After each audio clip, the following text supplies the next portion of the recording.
I had failed. I couldn't fix it with food, therapy, effort, time, pity, anger, accommodations. I could not fix my son.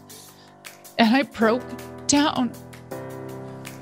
And within that next week, I would find myself plunged in severe and debilitating insomnia.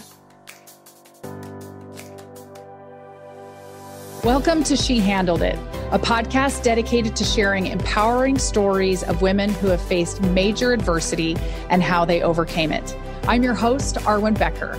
I'm a wife, mom, national speaker, author, entrepreneur, and athlete. But on my journey to these triumphs, I battled many life-altering challenges. Thankfully, I found freedom when I realized I was not alone. I invite you to join me each week as I explore the inspirational stories of determined women who overcame life's toughest moments. Ultimately, how she handled it, and so can you.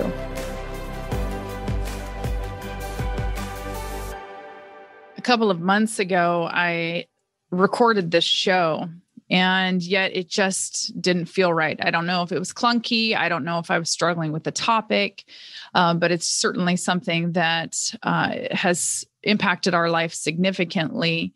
And yet I just don't know why it's been a little bit more difficult for me to talk through.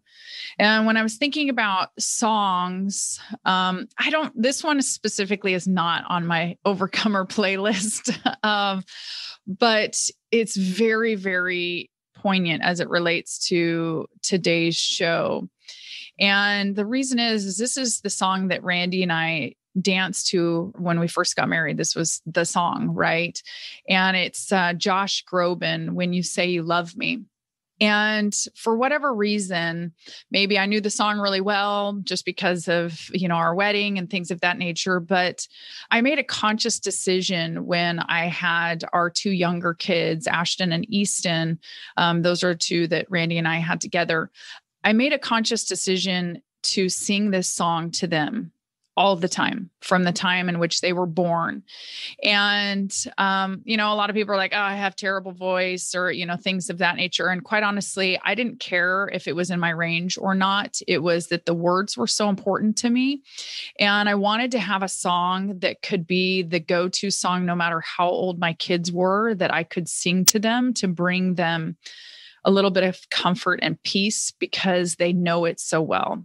And I loved it when they were 1, 2, 3, 4, and they would sing along with me, or they would sing the parts and then I would sing some more of it. And the best part was the very last you that's in it that ends the song, Y-O-U.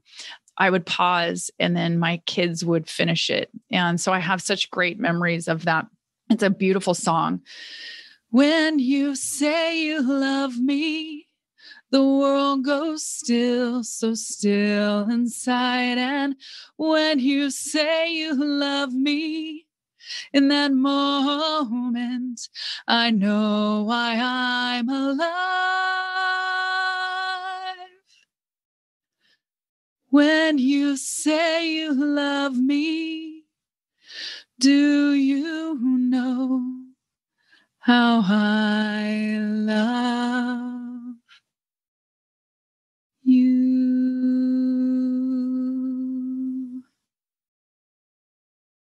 Every year we do family photos, and it's something that we've been doing ever since Randy and I were married. Actually, we picked the date of our wedding because it coincided with an availability for the photographer that I had known and worked with many years prior to that. And I look back so often at those photos. We have them posted up all over our house. I'm such a photographic memory keeper, especially for any of you who know me personally. And so they're all strewn about our house, and they evoke memories of what was going on during that time in our life. And the part that's interesting to me with photos is, and this is what we see on social media, is a lot of times people don't know what was going on behind the photo, right? They see these bright, vivid colors, greens and yellows, and then changing leaves of, autumn in the Pacific Northwest. And this one year, we were all wearing FC Barcelona shirts that we had brought back from Barcelona. And yet they were in such sharp contrast of the physical nightmare that I found myself in the middle of. And I look at the girl in these photos, picking up her small child as he's laughing and gently laying her head down on her mom's shoulder. And I just recall how hard that day was and so many of the days that were surrounding it. So about a month before our scheduled photo shoot that we had a meeting at Ashton's school. So Ashton at the time, he's our middle son. He had started third grade. And we were doing all that we really felt that we could to help him, but it wasn't enough. And this was especially hard on me as a mother, because I could remember from the time that Ashton was, 18 months old, we recognized that something wasn't quote unquote normal. And at that time, he was going to a preschool near our house. And often the teachers, especially when you go up into a new class, would say, hey, I'm just wondering, how do you handle it at home when Ashton does this, whatever this was, right? And my response was always pretty much the same. I would kind of like laugh it off. Well, you know what? Hey, when I figure that out myself, I'll let you know. But there was this little feeling inside of me that I didn't know how to handle my own child. And yet that reflected back on me poorly as a parent. And so every time Ashton shifted up into a new class, a new set of teachers, the conversation would start all over again. So what do you do at home when Ashton does this? Or as he continued to get older, I then felt like I was being more reprimanded because he wasn't falling in line like all the other kids and doing what they were supposed to be doing. And then oftentimes his responses were unusual, or sometimes they were just flat out inappropriate for the situation. And I found myself mounting in frustration, just as many as the teachers were, but I guess I have a lot less patience. That's why I'm not a preschool teacher. So by the time Ashton entered first grade, we recognized we needed to do something. We needed to get him testing, figure out what was going on. So we did the first round of really extensive testing that eventually led us to a diagnosis of lack of focused ADHD, graphomotor issues. So he struggled at writing. He actually sketches when he writes. I don't know if any of you moms out there have any kids who do this and then they'll erase it again and they'll restart. But he really struggled in writing, and that he was on the autism spectrum. And I had very high hopes, as I think a lot of parents do, that once we had the diagnosis in order, that we'd be able to just kind of fix these issues that we were dealing with. And so, we started with an occupational therapist who was working on the graphomotor issues and trying to help do some reworking in his brain. We had a child psychologist that we were going to. And then eventually that led to his 504 plan, or an IEP plan, that the school could utilize to know how to better deal with him. And I guess I kind of naively thought that would solve most of the problems. And I guess I have to openly admit that I was one of those people that before I had children and before I had a child who was diagnosed with ADHD and autism, that I kind of thought that was a bit of a crutch when I would hear parents talk about that, especially when it came to medicating a child. I knew nothing about it, yet I was casting these preconceived ideas and judgment on, it's like, well, was it lack of effort by the parents' part, or,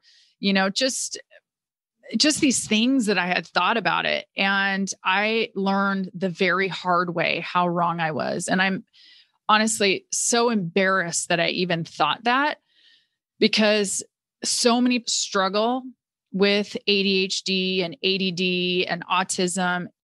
And so following Ashton's diagnosis and then this formulation and this implementation of this 504 IEP plan for the school, we found that it wasn't working. He was really struggling just to keep up with the information, to turn schoolwork in on time, and to be productive and appropriate in the classroom along with the other kids. So as he continued to get older, the problems just mounted. just continued to increase. Yet I have this boy that is so sensitive and so caring and doesn't want to make people mad at him. He's very much a middle child fixer, try and keep the peace, right? So we made it through first grade with a whole lot of meetings and a lot of help, a lot of scaffolding for Ashton. And he headed into second grade dealing with all the same issues, of course, that we had, but they continued to get worse as the other kids pulled further and further away from him because of the writing issues and keeping up and just some of the social issues that we were seeing. So the year in which those FC Barcelona vibrant pictures were taken were the year that Ashton was starting third grade. And early that year, the school year, I think it was October, I found myself sitting in a conference room at the school with the principal, the head counselor, a specialist, our child psychologist, his teacher, and then Randy and myself.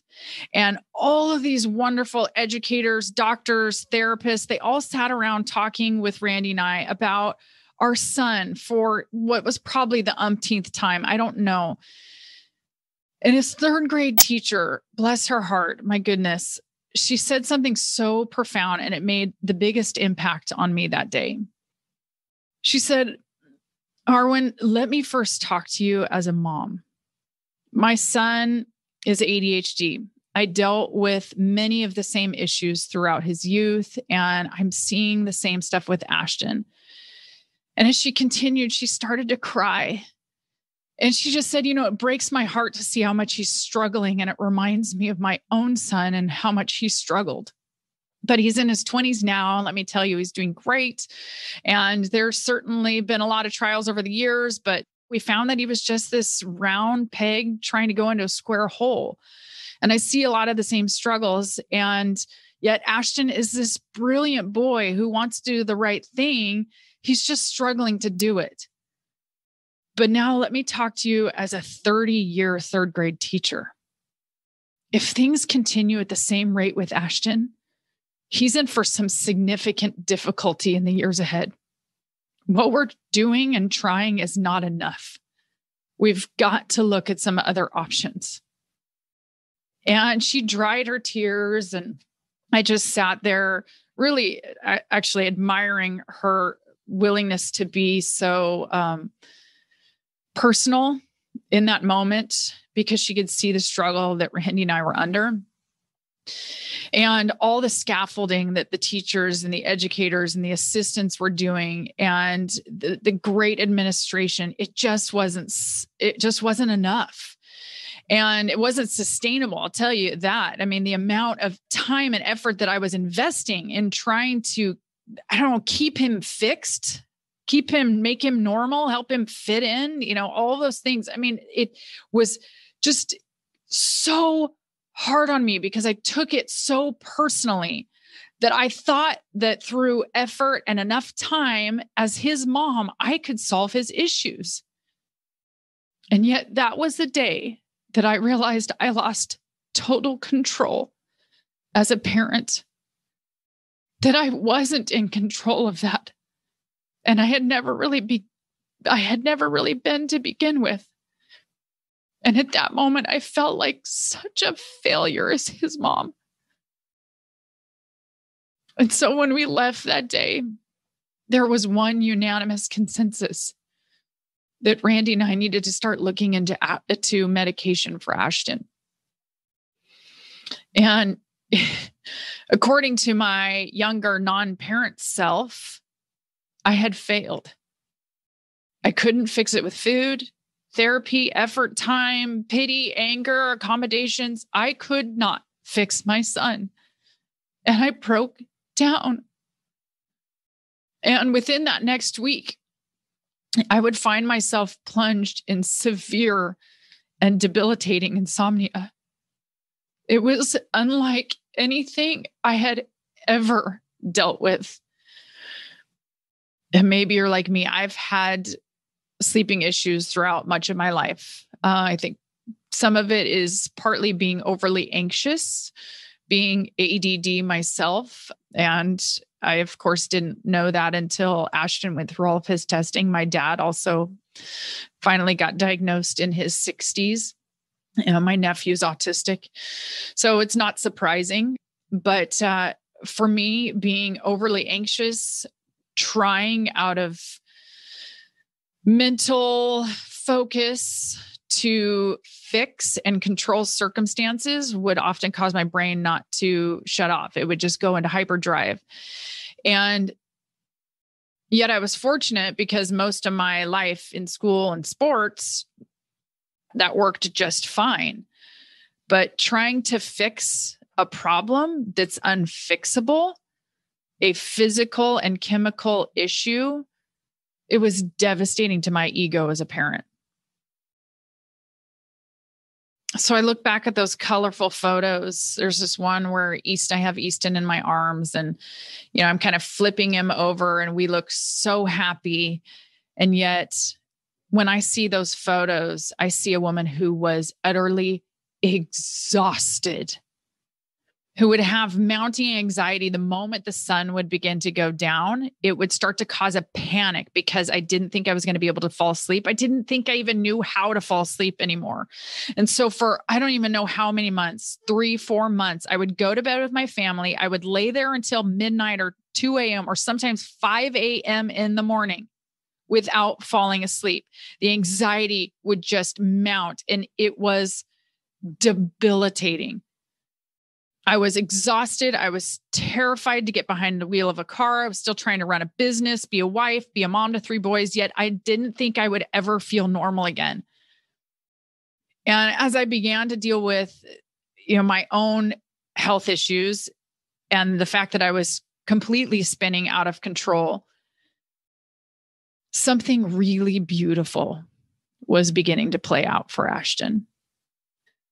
We sought help of a pediatrician who specializes with kids with special needs, and we began to try some medications. The first one, oh dear God, it was an absolute disaster. Oh my goodness. So we gave it to him a total of 4 days. He had no idea what side effects could potentially be, right?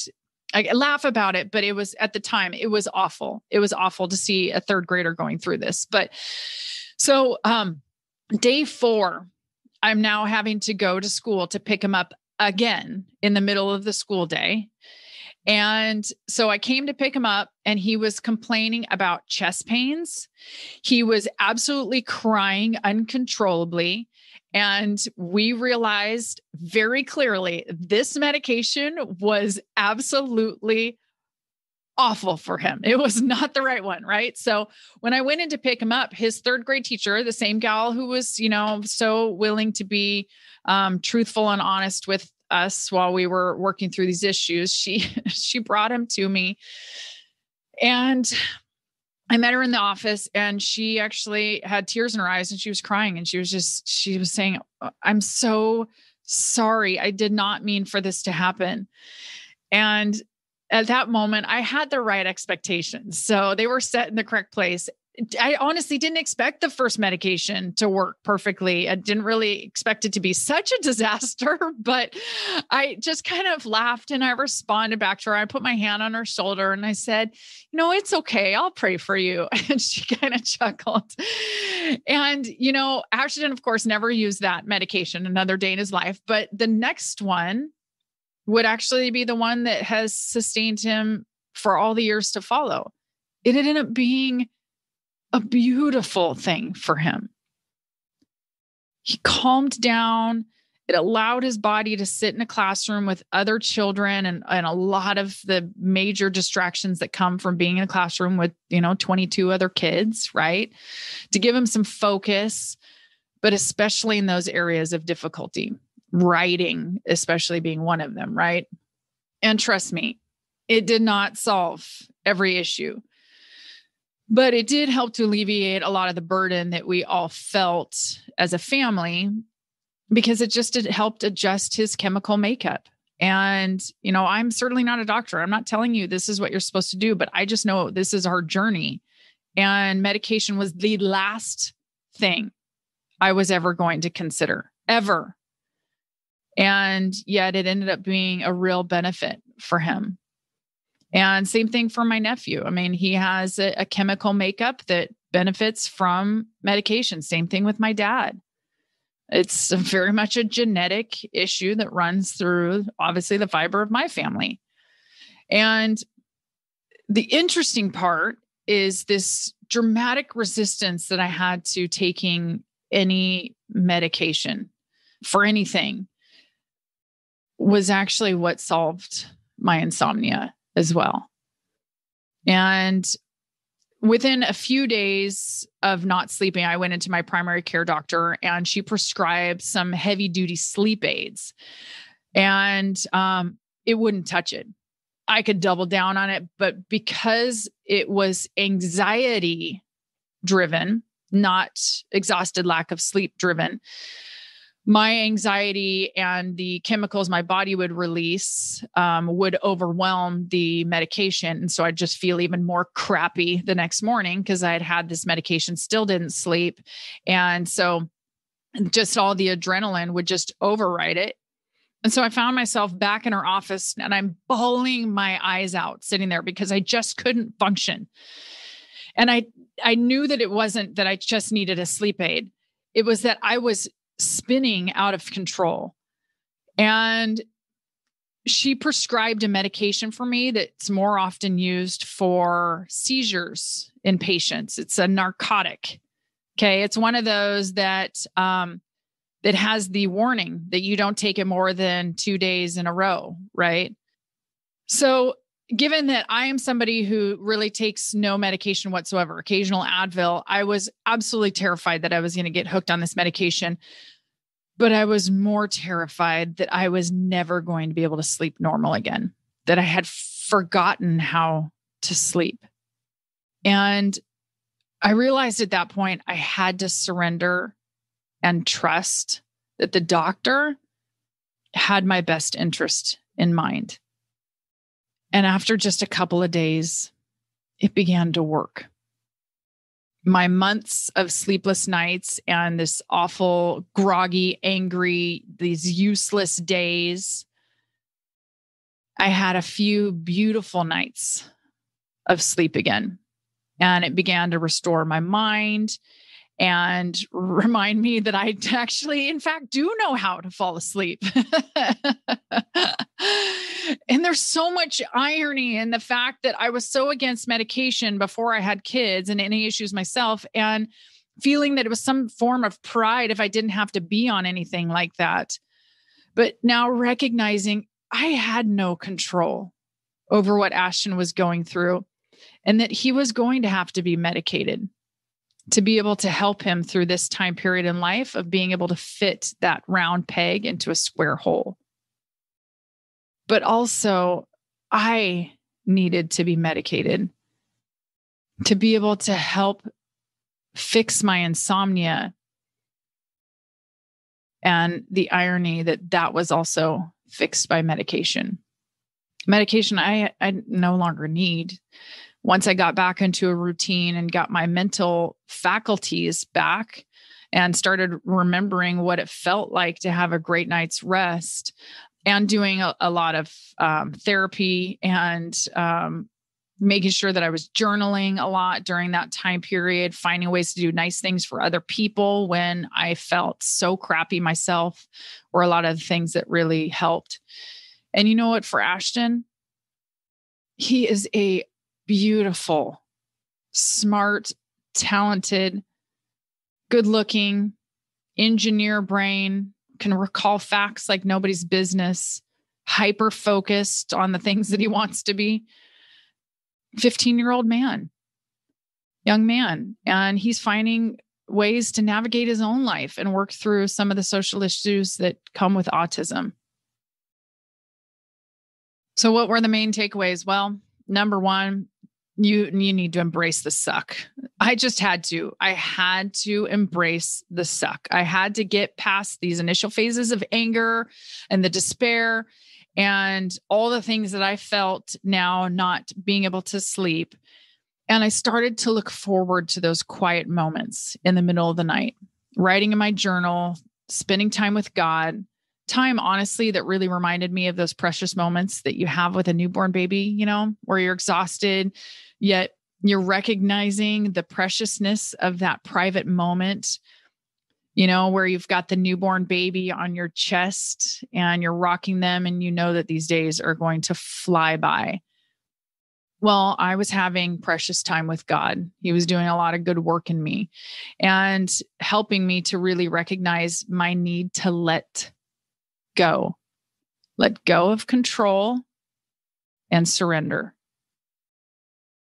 Secondly, I sought help from a doctor. I had to surrender to that fact that I might need to be medicated, right? It was the only option that I had left because nothing else was working.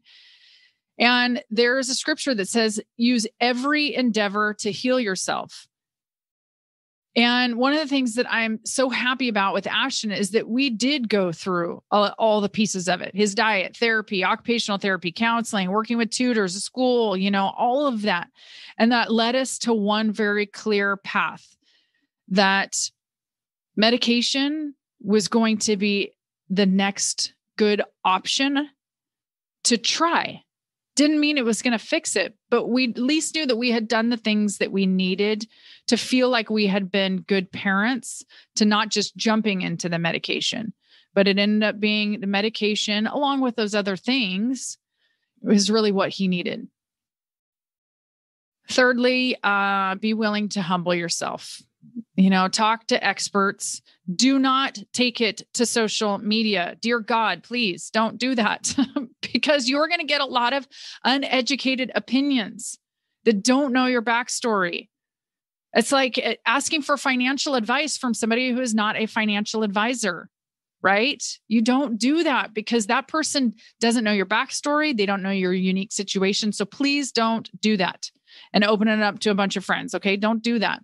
You know your child better than anybody, right? I had some very well-meaning friends at the time we were going through this with Ashton tell me that medication that Ashton didn't have, wasn't autistic, ADHD, that medication wasn't going to solve it, all of these things, and that we just needed to pray our way through it. It was certainly well-meaning. I get that. And they didn't mean it that way, but they also didn't have kids with special needs. So the advice wasn't warranted for the situation. And so you need to trust your intuition as a mother, right? Keep asking questions. Be willing to put your pride aside. Do what it takes, even if it's uncomfortable and inconvenient for you or expensive, right? We did not have the money to be shelling out for all of this medication. This was right at the time that we were going to, fallout from the Great Recession. But to see what it was doing for him made it worth it. And so we found other ways to sacrifice because it's not about you. It's about them. And then finally, when you're exhausted, it's really easy to focus on yourself, right? Being without sleep, it's a tough place to be because your brain doesn't function properly. But you need to take your eyes off yourself and still focus on people around you. So if you're in a situation like I was, what I would suggest that you do is take a moment, go for a little walk, sit down somewhere and write down maybe 10 things that you can do for somebody else. Life does not stop because you're exhausted. Find a way to still serve people around you. Best piece of financial wisdom, invest some of your money into charities. Okay. So you are not here on this earth to use every penny that you make. Okay. We are called to be good stewards of what God has entrusted us with financially. And most people think of the financial economy kind of like a pie, like, oh, well, if that means that if I get a larger piece and somebody else got less. Yet in the divine economy, a financial economy created by the creator of the heavens and earth, finances are a river. Okay. As long as there is not a swamp, as long as you are not the swamp at the bottom of the river, it will continue to flow. That flow when money comes to you and is able to go through you, to not just buying everything you ever need and want, but to find people and ways that you can sow seed into. That is what we're called to do. Because I'm telling you, some of the most generous people that I know continue to give and give and give, yet their needs are always met. Always. A book, this one doesn't have a name. Journal. Find a journal. My journal was my saving grace during my months of insomnia.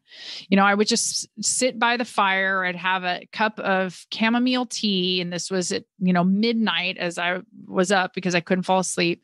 And I would just get my thoughts and my hurts and my feelings out on paper. And it was just so therapeutic and beneficial. Sometimes it's great to go back and read those, but be careful. And I'm going to specifically say this with regards to what I went with insomnia, is I went back and read through it once. And it was kind of like, oh yeah, I remember that time. And I went back and read it, and I started having some of those same feelings of anxiety starting to come back. And so I reminded myself, that's probably a part I'm not going to go back to anytime in the near decades, because it's an area I struggle. Sleeping has been a problem I've struggled with my whole life, basically. And so just be mindful of that. But journaling is fantastic. And then the quote, I already said it and I'll say it again. Proverbs 18:9. Use every endeavor to heal yourself. Thanks for spending time with me on the She Handled It podcast. If you enjoyed today's episode, please be sure to subscribe so future interviews are automatically downloaded directly to your device. And if you want access to the show notes, including links to all the resources mentioned, visit lifewitharwen.com/podcast. Thanks again for joining me. Now charge forth, because if she handled it, so can you.